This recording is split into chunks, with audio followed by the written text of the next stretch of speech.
Dust. That was actually all developed by one person, and it's all original artwork and everything like that by one person. It was made by a singular guy. A singular person, yeah. And the voice acting, he literally went on Craigslist going, hey, I need voice actors for my game. Yeah. Like, I mean, and that game is just it's so gorgeous. It's really unique, but a lot of different types of games are still coming because of the inspiration that you have and the placement.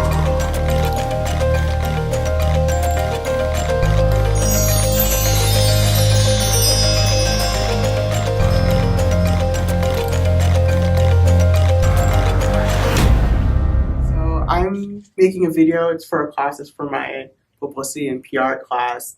And I'm just wanting to ask people their general idea of indie games and what they are. It's just a new concept that's kind of, gone on for about, I guess, like 2 years. It's starting to rise and everything. And I just wanted to ask you guys a couple of questions about your guys' idea on indie games, because I know not all gamers know what it is.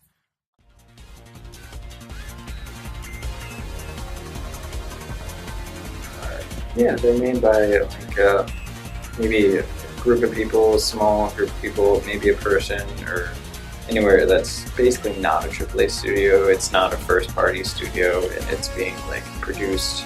Maybe it's getting its name out there from a first party like Sony or something, but really it's just mainly very small. It's developmental group. They're independent games that you really don't hear of often, or they kind of get sidelined because they're not, advertised through a lot of really big companies, so you won't see them in game stores and stuff usually. For me, indie games are always really small or individual developers, not associated with larger groups. They are independently made by these tiny developers and tend to only come up online or on arcade stores on consoles because they don't have the funding to do anything else. Yeah. Actually, I've always had a very positive opinion of indie games, or very positive experience with them. Indie games tend to be a little more, they're crazier. Yeah, they are. They're more unique. They don't go by the same strict standards that commercial games do.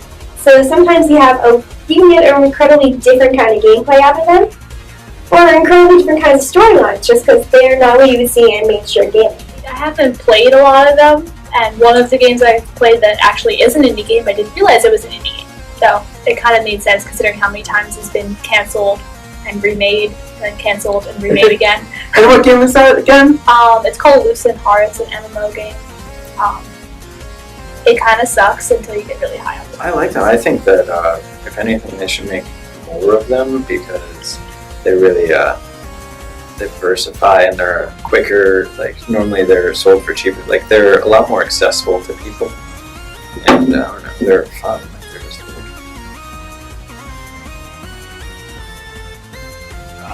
oh yeah, they're definitely full games. I can see where the argument comes from that they're not full games. Yeah. But, they're really designed just for a little playthrough. They're not designed for hours and hours, unless somebody puts out a card game of some kind that you can play with other people that's digital.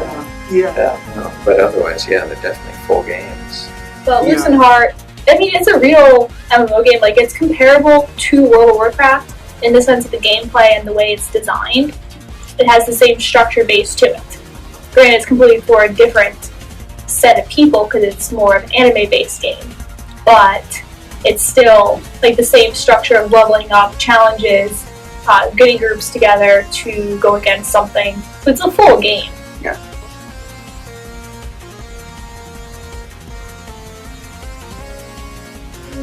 In some cases it's kind of hard to tell, but usually it's easier. More often than not, you're going to guess a game if you see it in the game store, or if you see it advertised on a very popular game site.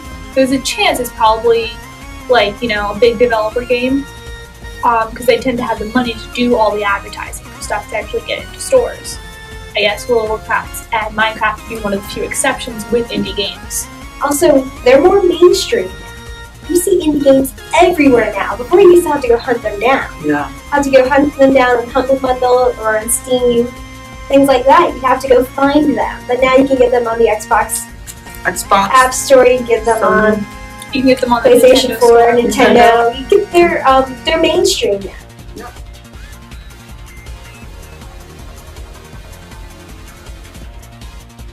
I'd like to do both. If I was a game designer, I'd like to get at least like a couple of games that were like AAA like releases, like games like Infamous and Assassin's Creed. Like those games, I could really get behind and like work on them because that's just awesome. Like they're literally making worlds where just the law of physics are bending to them.